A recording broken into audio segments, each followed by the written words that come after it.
porte sur la gestion des fraudes télécom.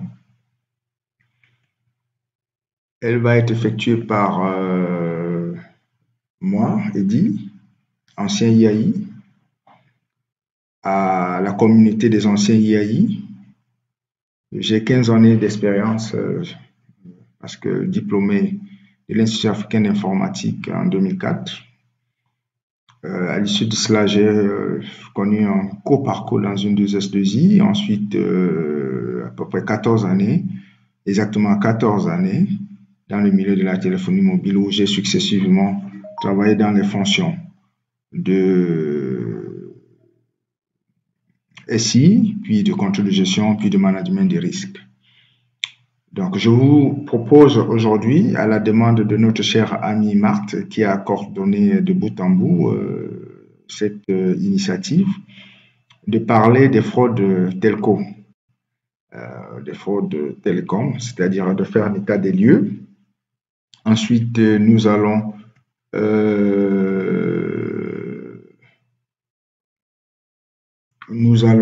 globalement parler des démarches de mise en œuvre d'un dispositif de gestion des fraudes. Nous ferons un tour sur les spécifications fonctionnelles. Nous parlerons des prérequis techniques et nous chuterons cette présentation par un certain nombre de recommandations. Mais avant de finir proprement, nous allons voir un cas d'école qui est celui d'un outil que nous avons développé dans le sens de la mise en application des principes qui sont énoncés dans la présente présentation. Donc, en termes d'état des lieux, alors, qu'est-ce qu'une fraude? La fraude, c'est l'exploitation de faiblesses de processus de contrôle et de failles techniques dans le but d'en tirer un avantage personnel. Alors, il convient de signaler que la fraude de télécommunications est l'une des plus grosses fraudes dans le monde et elle avance encore à un rythme très inquiétant. Elle est notamment l'une des plus grandes sources d'érosion des revenus pour les opérateurs de téléphonie mobile et les États qui tirent substantiellement des revenus sur les impôts et taxes à l'endroit des opérateurs de téléphonie. Nous voulons également signaler que 2 tiers des fraudes en téléphonie mobile sont dues notamment à ce qu'on appelle le trafic international, c'est-à-dire les appels qui passent d'un opérateur d'un pays à un opérateur d'un autre pays. Et 2 tiers donc des montants des pertes constatées sont liés à ce type d'appel-là. Une fraude particulière à l'international qu'on appelle International Revenue Sharing Fraud a été notamment multipliée par 6 entre 2013 et 2018, passant de 1,8 milliard de dollars à presque 11 milliards de dollars américains. C'est des montants colossaux. Donc, on a constaté aussi que généralement, les opérateurs de téléphonie font face à la fraude de manière généralement réactive. C'est-à-dire qu'elles ne prennent pas des mesures, des précautions en amont, de manière préventive, mais c'est lorsqu'on a constaté qu'il y a des dégrèvements de revenus sur un processus qu'on va mettre en place des processus, qu'on va acquérir des outils, qu'on va chercher l'expertise nécessaire pour mitiger dans l'avenir le type de risque qu'on a constaté. Aujourd'hui, les dirigeants des télécommunications, DG, directeurs financiers notamment, sont soumis à de fortes pressions en ce qui concerne les résultats financiers et la conformité. Les résultats financiers, pourquoi? Parce que les modes classiques d'obtention de revenus de ces opérateurs ont tendance à diminuer, notamment les appels voix qui sont de plus en plus, de moins en moins générateurs de revenus. Et donc, les usages vont vers d'autres types de choses. Et la concurrence aidant, on est obligé de faire une guerre sur les prix qui contribue à diminuer gravement les revenus tels que attendus par les opérateurs. Donc, aujourd'hui, il est plus que vital pour les responsables des opérateurs d'investir et de collaborer dans la mise en place de solutions efficaces et proactives pour leur réseau et services. Alors, de quoi s'agit-il?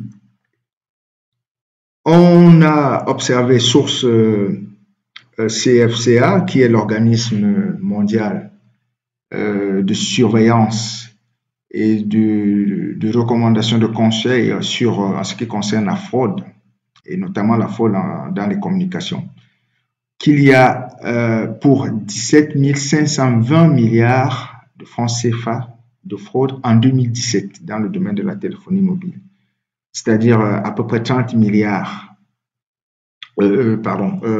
C'est-à-dire à peu près, oui, 30 milliards de dollars. Ça représente globalement 1,27% en cette année-là. C'est une fraude qui, comme vous pouvez donc le constater, représente à peu près 3/4 du PIB d'un pays comme le Cameroun, ou 2 fois le PIB d'un pays comme le Gabon ou le Tchad. C'est-à-dire que des personnes qui généralement ne sont pas investies de l'autorité d'un opérateur ou d'un régulateur récupèrent derrière l'activité des opérateurs de téléphonie mobile un revenu qui correspond à la production de richesse d'un État comme le Cameroun ou de 2 fois la production de richesse d'un État comme le Gabon ou le Tchad en un an. C'est des montants. On est sur des enjeux effectivement très importants. On constate par ailleurs que ces fraudes-là donc représentent pour chaque opérateur à peu près, comme on a dit tantôt, entre 1 et 5% en fonction des environnements de leurs revenus. C'est-à-dire que pour un opérateur moyen en Afrique qui a à peu près 10 millions de clients et qui fait, disons, dans les 200 milliards de chiffre d'affaires par an, on serait de l'ordre de 2 à 10 milliards de francs CFA que des individus ont mis dans leur poche sans toutefois avoir consenti aux investissements qui ont été mis en place derrière ces opérateurs. C'est des montants importants comme vous pouvez le constater. Alors, quelles sont les fraudes les plus constatées aujourd'hui en téléphonie mobile? On va dire que sur le tableau de droite, la fraude la plus importante, la plus impactante chez les opérateurs, c'est ce qu'on a appelé International Revenue Sharing Fraud, qui vaut aux opérateurs des pertes d'environ 6 milliards de dollars par an. Ensuite, il y a ce qu'on appelle la fraude Simbox ou la fraude Interconnect Bypass, qui vaut à peu près 4 milliards. Là, on est toujours à la source CFCA 2018. Alors, International Revenue Sharing Fraud, c'est quoi? C'est que lorsque vous passez un appel à l'international, normalement, il y a ce qu'on appelle des redevances à l'international, ou redevances d'interco international, qui sont en réalité, qui correspondent à des frais de transport ou de transit de l'appel d'un opérateur vers la destination à l'international ou à acheminer cet appel-là. Donc, il y a des gens qui font donc mettre en place des mécanismes avec des robots généralement pour biper des clients et qui, lorsque vous rappelez sur un numéro qui n'existe pas en réalité, vous avez derrière une messagerie vocale qui vous répond, qui fait durer l'appel, mais en réalité, ce n'est pas une communication en tant que telle. C'est une des plus grosses fraudes. Soit il procède par des bips, comme on l'a dit, soit par des messages de gain ou de n'importe quoi qu'on envoie à l'international. Par exemple, quelqu'un, il est à Cuba ou il est au Tchad, il est en Ouganda, il met des robots là-bas dans ce pays-là et on bip des abonnés du Cameroun qui vont voir 2 heures du matin, 4 heures du matin, 6 heures, des appels en absence de leur téléphone, mais de numéro international. Ils auront tendance à rappeler. Quand ils vont rappeler, ceux qui ont généré ces appels-là vont donc récupérer ce que j'ai appelé tout à l'heure les frais des appels internationaux. Il y a aussi ce qu'on appelle l'Interconnect Bypass, donc qui est le deuxième dans le classement des fraudes les plus impactantes à l'international. Alors, les SIMOX, c'est quoi? C'est que si vous imaginez les routes internationales en téléphonie comme nos axes routiers interurbains, il y a des péages sur le chemin. Lorsque vous partez d'une grande ville à une autre grande ville, il y a des péages. Ces péages-là correspondent ni plus ni moins au coût de l'appel à l'international dans le cadre des communications. Alors, quelqu'un, il va se mettre sur la route. Au niveau du péage, il va créer une route secondaire qui contourne le péage.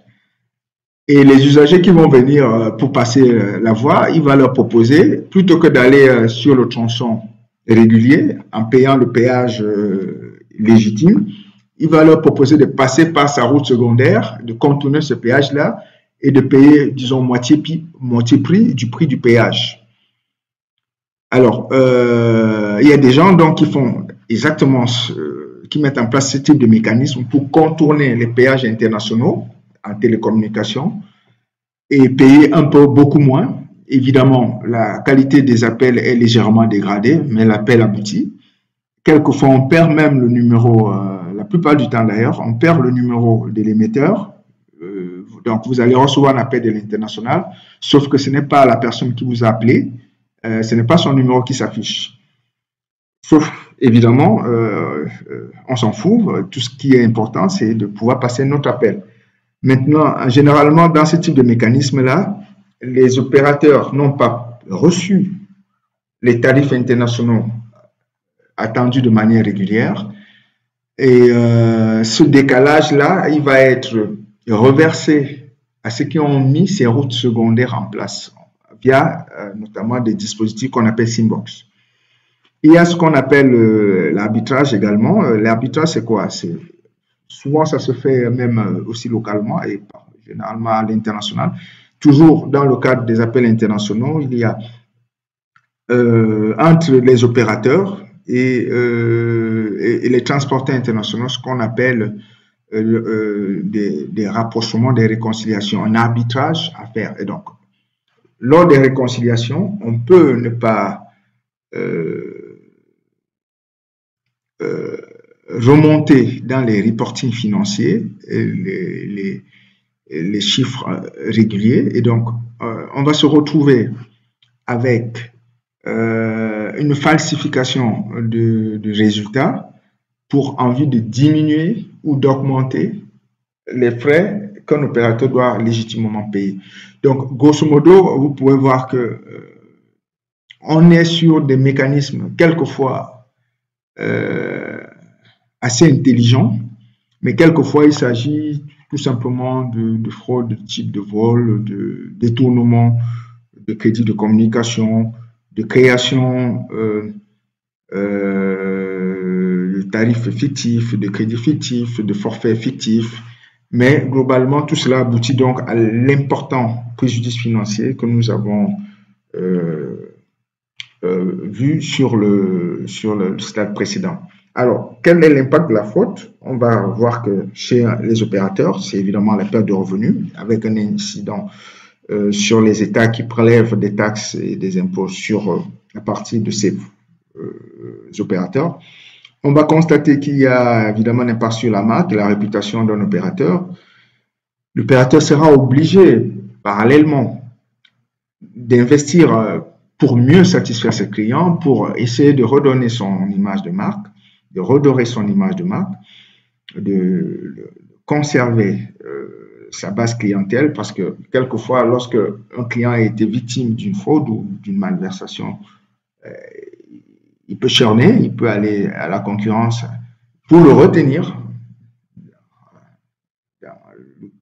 L'opérateur sera peut-être obligé d'investir en plus dans les mécanismes de rétention. Et puis, il y a évidemment les ressources qu'on va mettre en œuvre pour réparer les dommages. Bon, alors, le client, évidemment, il peut perdre de l'argent s'il est arnaqué, s'il fait des appels fictifs sur des numéros fictifs à l'international. Il peut perdre ses données personnelles en cas d'intrusion sur le SI de l'opérateur.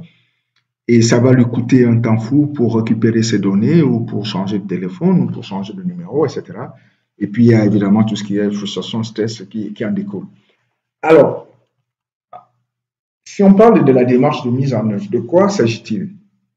C'est une approche basée sur le risque qui est généralement mise en place. Cette approche-là, elle concerne, dans un premier temps, un inventaire des risques auxquels l'opérateur, qui est notre client, est soumis. Donc, on va regarder, parce que tous les environnements ne sont pas similaires. Dans certains environnements, il y a un risque qu'une fraude particulière survienne qu'on n'aura pas dans un autre environnement, en fonction des offres, en fonction du système d'information, en fonction du dispositif, des processus mis en place. Donc, le travail préalable, c'est d'inventorier les vulnérabilités auxquelles l'opérateur est soumis, et cet inventaire va aboutir à ce qu'on appelle une cartographie des risques. La cartographie des risques consiste à chaque risque de fraude, on va lui associer un impact potentiel, c'est-à-dire que si cette fraude survient, quelle est la perte éventuelle que va constater l'opérateur. Et d'autre part, on va se dire, si une fraude peut survenir sur notre réseau, chez un opérateur particulier, c'est à quelle fréquence? Alors, en fonction de la probabilité d'occurrence et en fonction de l'impact financier, on va quantifier les fraudes, les vulnérabilités dans un système, un dispositif qu'on appelle cartographie des risques. Une fois que cela est fait, évidemment, on va aller dans les processus de l'entreprise, les processus métiers, rechercher quels sont les processus, tout l'ensemble de processus qui concernent l'environnement de notre opérateur et qui sont donc vulnérables, qui sont qui sont potentiellement attaquables par les fraudes qu'on a inventoriées précédemment. Alors, cet exercice va permettre donc de remonter depuis tous les flux de services et métiers, de les retracer dans le système d'information, et donc on va identifier tous les flux potentiellement utiles à notre système. Une fois que cet exercice est fait, on va s'asseoir pour dire, OK, à partir de notre système, des données qui sont à notre disposition, comment on fait pour qualifier une fraude dans le système d'information? Ça s'appelle une définition des règles de détection de la fraude. Alors, quelques étapes critiques pour qu'on puisse réussir cette intégration, c'est de dire que dans la définition des règles de détection, il faut une certaine expérience de la téléphonie mobile, des télécommunications, évidemment. Il faut savoir comment procèdent les fraudeurs, il faut savoir dans quels services ils vont toucher et comment ces services-là est, si vous voulez, géré dans le système d'information de l'entreprise. À partir de là, on va aller vers des choix techniques. Est-ce qu'il faut, pour détecter une fraude particulière, utiliser une méthode d'apprentissage ou non? Si c'est une méthode d'apprentissage, sera-t-elle un apprentissage supervisé ou non? Est-ce qu'un système expert va suffire? Est-ce que on n'a pas besoin d'outils, hein, parce qu'on peut arriver également à une situation où on n'a même pas besoin d'outils particuliers pour remonter en évidence un certain nombre de fraudes. Il faut évidemment une certaine connaissance de l'architecture de fonctionnement du réseau et du SI. Alors, à partir de tout cela, il va falloir calibrer les équipements. Quel type de serveur, quel type d'unité de stockage on va utiliser pour la mise en œuvre de notre système. Dans la phase d'intégration, on va dire qu'il faut prendre en compte les spécificités de chaque entreprise, c'est-à-dire son réseau, c'est-à-dire son système d'information, c'est-à-dire son organisation. Il va falloir définir très clairement le périmètre de fraude qu'il faudra traiter, on va peut-être pas aller dans tous les sens. Il y a des catalogues de fraude au niveau mondial, au niveau du CFCA, au niveau du GSMA, au niveau des documents de référence des groupes, mais qui peuvent ne pas être pertinents pour un opérateur. Donc, il faut définir en particulier qu'est-ce qu'on va chercher. Et évidemment, il est essentiel de contrôler et maîtriser les sources de données.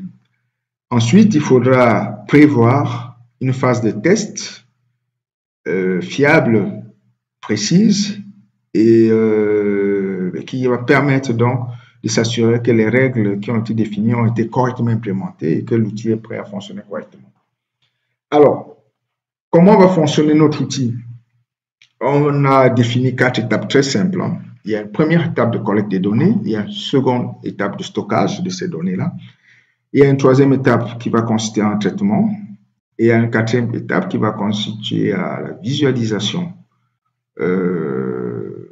des outputs en sortie du système. Évidemment, il y a une phase que nous n'avons pas voulu mettre dans cette étape parce que c'est une étape véritablement en aval du système d'information. C'est tout ce qu'il y a comme reporting financier, c'est tout ce qu'il y a comme action corrective fait par les analystes et les responsables de l'opérateur. Ça peut consister en la modification du process, suspension d'un employé ou procédure disciplinaire, suspension d'un client, etc. Alors, ce qui est vraiment au cœur de ces fonctionnalités, c'est la détection proprement dite des fraudes. Alors, cette détection-là, dans les fonctionnalités de traitement, ça consiste simplement à la mise en place d'un moteur de scoring. Le scoring, c'est quoi? Comme dans le marketing, c'est un terme qui provient à l'origine du marketing. C'est la probabilité qu'un élément d'un ensemble de données, client ou prospect, appartienne à une catégorie précise et définie par des règles d'appartenance. On aura un ensemble important d'événements ou d'objets. Alors, on va essayer de donner une note à chacun de ces objets-là qui permet de dire si oui ou non il appartient à une catégorie précise et en l'occurrence ici on parle de fraude, la catégorie des fraudeurs. C'est tout simplement cela. Alors, comment on va faire ça? Tout au fond à gauche, on a les sources de données d'un opérateur de mobile. J'ai vraiment simplifié pour ceux qui ont une petite connaissance de cet environnement. Il faut savoir que c'est vraiment un schéma extrêmement simplifié. On a d'une part les sources de données donc, qui consistent aux photos des bases clients, d'une part, d'autre part qui concernent les transactions, aussi bien les transactions classiques qui sont appels voix, SMS, data, mais également tous les nouveaux usages aujourd'hui, les usages financiers, si on veut traiter des fraudes mobile money par exemple, et tout ce qui peut être comme stockage, cloud, etc., etc. IoT, etc. Donc, on peut mettre tout ce que l'on veut dans le système en input. Il y aura également, évidemment, les données de référence, parce que lorsqu'on change, par exemple, les tarifs, cela peut conduire à déterminer un élément important dans la qualification d'une fraude. Lorsque un employé, par exemple, modifie le profil d'un client pour lui permettre de passer des appels gratuitement, cela peut être un élément important, notamment ce qu'on appelle les journaux de modification du système. Et puis, il y a évidemment toutes les autres sources qui peuvent être internes ou externes à l'entreprise qui ne sont pas forcément les données opérationnelles. Ça peut être les données du système d'information financier, ça peut être les données issues d'Internet, les blacklists, etc.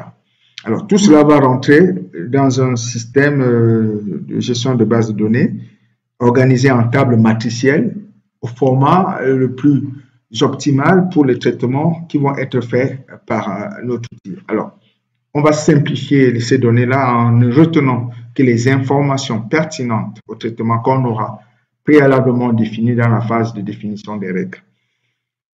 Ensuite, on aura donc un moteur de scoring, là où c'est écrit le Construction Engine. Ce moteur de scoring-là peut utiliser évidemment des modèles. Hein, si on a eu préalablement un système d'apprentissage qui a été utilisé, donc qui va apprendre sur des données historiques, ou alors il peut être simplement un outil de règles dans le style système expert, mais dans tous les cas, il va donner un output des événements, des objets qui sont suspects, c'est-à-dire dont le score aura été marqué comme appartenant à l'ensemble des éléments de fraude.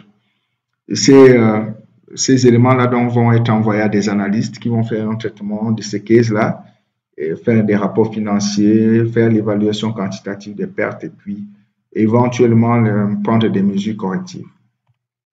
Une fois que c'est dit, alors ici également on a essayé de simplifier au maximum pour que ce ne soit pas une présentation à destination d'experts, mais on a essayé de simplifier. Quels sont les prérequis techniques? Alors, on a premièrement des exigences volumétriques. Je vais le dire tantôt. On aura aussi des exigences de quasi-temps réel et puis des exigences en termes de moteur de calcul. Alors, qu'est-ce que tout ceci signifie? C'est qu'il va falloir calibrer l'infrastructure à un niveau data warehouse ou au mieux big data pour pouvoir répondre à toutes ces exigences-là. Il va falloir utiliser des logiciels de machine learning, de deep learning, en tout cas des logiciels qui soient en mesure de répondre à l'exigence quasi-temps réel et de précision de calcul. Et évidemment, il faut une certaine expertise télécom à la mise en grille parce que en réalité, c'est un prérequis fondamental, mais qu'on n'a même pas besoin de citer ici. Alors, pourquoi on parle de ces exigences-là? C'est que si on prend l'exemple, aujourd'hui on a en moyenne, selon notre expérience, chaque client chez un opérateur qui génère entre 6 et 7 actes de réseau par jour. En moyenne, hein, c'est une grosse. Il y a des clients qui vont jusqu'à 100, 200, ça dépend du ligne, du forfait, si c'est un VIP, si c'est une ligne entreprise, si c'est une ligne callbox. Et puis il y a des low cost qui souvent ne génèrent rien, qui ne font que recevoir des appels d'ailleurs. Et donc, si vous avez un opérateur qui a 1 million de clients, ça veut dire que chaque jour, cet opérateur a en moyenne entre 60 et 70 millions de transactions à maîtriser au quotidien, soit 2 milliards de CDR par mois. Un opérateur moyen aujourd'hui dans un pays moyen de nos environnements, c'est 10 millions de clients. Donc, vous pourrez faire en proportion le rapprochement de ce que cela donne. Alors, une fois que c'est fait, il faudra quand même souligner un certain nombre de points d'attention. On va parler du coût de l'infra, parce qu'il y a éventuellement une base de données en SGBD à acquérir derrière, Oracle ou autre. Il y a la big data, il y a un outil deep learning ou machine learning tout simplement pour supporter l'augmentation de trafic. Et cela peut devenir élevé pour un opérateur moyen. Il faut s'assurer que l'outil qu'on va mettre en place a une certaine évolutivité parce que, vous savez, hein, il y a une loi qui stipule que tous les 18 mois, en réalité, les systèmes d'information et les environnements sont appelés à évoluer. Et donc, on aura une augmentation des services qui va impacter sur les volumes de trafic, évidemment, ce qui devient parfois énorme et bien au-delà de ce qu'on a calibré si on n'a pas tenu en compte ces évolutions. Il y a à craindre également qu'on mette en place un système qui détecte de manière statique des fraudes, c'est-à-dire qu'on a calibré un certain nombre de règles et puis le système ne sait pas faire autre chose. Il est mieux s'il y a un nouveau cas de fraude ou s'il y a un ancien cas de fraude mais qu'on n'a pas prévu sur la base des règles intégrées. Et puis, dans l'exploitation de l'outil proprement dit, quelquefois, il faut s'assurer qu'on a un nombre et une expertise en termes d'analystes qui vont pouvoir traiter toutes les requêtes et les alertes qui vont sortir de l'outil. Il faut s'assurer que les délais de détection de l'outil ne soient pas en déphasage par rapport à la capacité de traitement des analystes. Un outil, généralement, aujourd'hui qui est bien calibré, en quelques secondes, il peut sortir une fraude. La mécanique de qualification de cette fraude prend quelques minutes, quelques heures, mais on va prendre des jours, voire des semaines pour pouvoir la traiter au niveau des analystes. Ça aussi, c'est un point majeur qu'il faudra s'assurer d'avoir réglé avant tout lancement. Donc, il faut aussi constater que aujourd'hui, l'environnement telco est soumis à une évolution très rapide de nouveaux moyens, de nouveaux services, de nouveaux moyens qui concernent exactement les moyens de paiement dématérialisés. Par exemple, Orange Money, MTN Mobile Money, donc tout ce qui est Mobile Money, mais aussi d'autres dispositifs, d'autres mécaniques qui sont en train de venir et qui se mettent au fur et à mesure en place. On a parlé par exemple des paiements par QR code qui vont aussi impacter les réseaux téléphoniques. Il y a les services comme les données en cloud qu'il faut prendre en compte, qui classiquement n'étaient pas, tout cela, tous ces nouveaux services classiquement n'étaient pas pris en compte par les outils classiques de détection des fraudes. Il faut s'assurer que les outils qu'on met en place aujourd'hui sont en mesure d'adresser ces nouveaux services-là. Il y a aussi un point qu'on a constaté par expérience, c'est que les clients, qui sont les opérateurs de téléphonie, ont souvent du mal à adresser les problématiques liées à la sécurité, notamment la sécurité sur les réseaux de signalisation, la sécurité sur le cybersécurité, en mettant en place des solutions, des services cloud. Il faut évidemment s'assurer qu'on a toute l'infra sécuritaire qui recouvre, qui va pallier aux risques qu'on encourt. Il faut aussi reconnaître qu'il y a aujourd'hui des organismes, entre guillemets, terroristes qui sont capables d'opérer des attaques massives vers des multinationales, vers des SI, des multinationales, soit par des attaques de type DDoS, de blocage de services ou de corruption des données ou de vol des données personnelles des clients. Donc, tout cela contribue à mettre de plus en plus les opérateurs dans un environnement de risque qui n'est pas toujours maîtrisé aujourd'hui. Alors,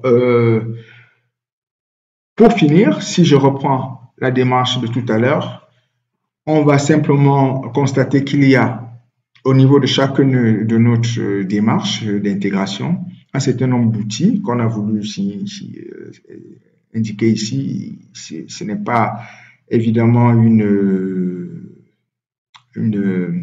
liste exhaustive. Il y a certainement des outils qu'on n'aura pas cités pour des raisons ou d'autres, que d'aucuns vont constater ici. Mais bon, on a voulu rester sur des choses qui sont aujourd'hui à la mode, en tendance, notamment ce qui concerne tout ce qui est deep learning, tout ce qui est big data, tout ce qui est intelligence artificielle, notamment dans ce qui est comme outil de traitement et de visualisation. Alors, j'ai voulu terminer la présentation avec un cas pratique, un outil que nous avons développé au sein de l'entreprise Triumph Solutions and Consulting. C'est une entreprise fondée en janvier 2019. Elle a l'ambition de se positionner comme un leader de NTIC. C'est un intégrateur de systèmes d'information innovants et de solutions mobiles. Alors, les fondateurs, y compris votre serviteur, ont une solide expérience acquise au sein des multinationales d'envergure mondiale dans les secteurs des technologies, des télécommunications et en management des risques.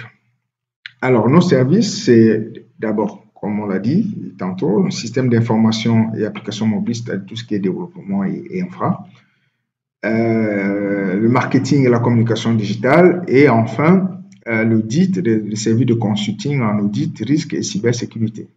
Alors, on a quelques produits déjà sur le marché, notamment Trion Media, qui est une solution de communication digitale qui permet à des entreprises de faire leur publicité et leur communication par des SMS, et par des emails et bientôt par WhatsApp.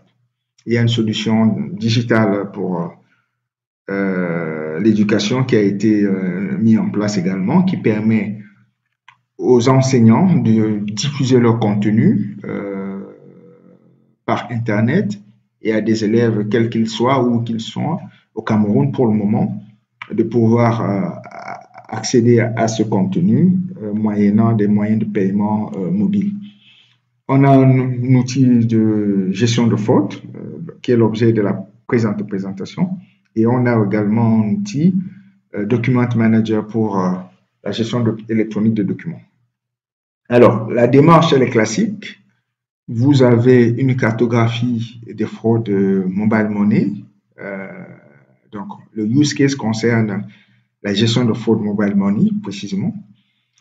Alors, qu'on va étaler ici, et puis on va aller identifier quelles sont les principales fraudes qu'on va chercher à détecter dans le système. C'est évidemment une démarche basée sur le risque qui permet d'une part de faire de la prévention de fraude par des moyens de gestion de processus, organisation, puis d'autre part de renforcer la sécurité des systèmes d'information.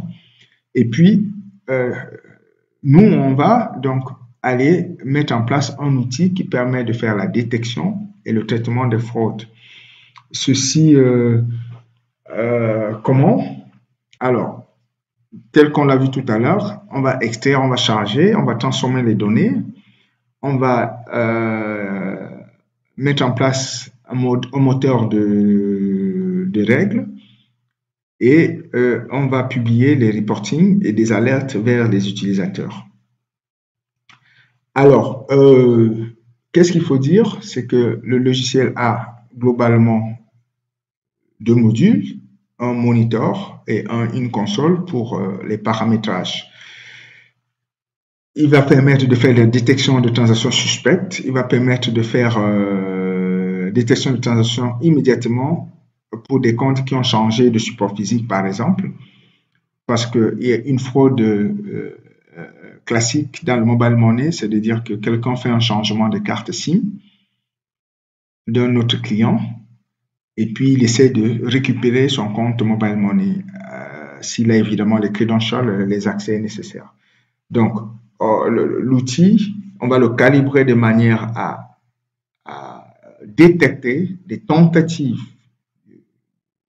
de mobile money sur des comptes dont le changement de SIM est assez récent. On va également essayer de détecter des usages très élevés, et on va mettre en place une surveillance de solde très élevée. Alors, le système a pour but de réduire l'impact des fraudes, de permettre des actions préventives à temps et de sécuriser les process. Bon, je vais vous passer quelques interfaces de l'outil. Je pense qu'il n'y a pas grand-chose à dire dessus. C'est des suivis de trends. C'est des règles de détection qui ont été implémentées. C'est quelques statistiques sur les fraudes détectées où on peut voir l'évolution en nombre, l'évolution des pertes constatées chez les clients. Donc, évidemment, on peut voir que pour acquérir un tel outil chez un constructeur classique, un opérateur va débourser entre 60 et 300 millions en termes de redevances annuelles. L'infrastructure, sans compter les frais d'infrastructure, la mise en place de projets qui peut être long, quelquefois un impact SI. On a là un outil qui est relativement non intrusif et qui est très évolutif, qui se repose sur une infrastructure data warehouse et big data. Et donc, voilà, en quelques mots, ce que nous pouvions dire sur ce qui concerne cette présentation. Je ne sais pas s'il y a eu des questions sur le stream, mais dans tous les cas, nous nous ferons le plaisir d'y répondre toujours sur ce stream-là. Je vous en remercie.